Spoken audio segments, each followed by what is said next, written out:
আসসালামু আলাইকুম প্রিয় মালয়েশিয়ান প্রবাসী ভাইয়েরা, আপনাদের জন্য একটা গুরুত্বপূর্ণ সংবাদ।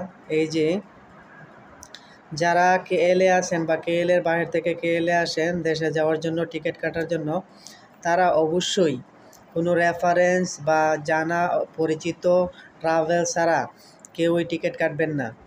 কেননা বাংলাদেশি এজেন্সি ট্রাভেল যারা আছে তারা এখন রিটার্ন টিকিট কেটে শুধু সিঙ্গেল টিকিট দিচ্ছে এবং বাংলাদেশে গেলে তারা আসতে পারতেছে না।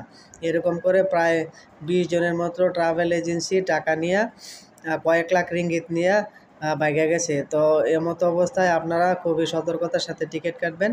পরিচিত বা রেফারেন্স ছাড়া কেউ টিকিট কাটবেন না, তাতে আপনারা সমস্যায় পড়বেন, দেশে যে আসতে পারবেন না, এয়ারপোর্টে আটকাই দেবে। এরকম অনেক ঘটনা করছে, আমার পরিচিত একজনের এমন ঘটনা করছে।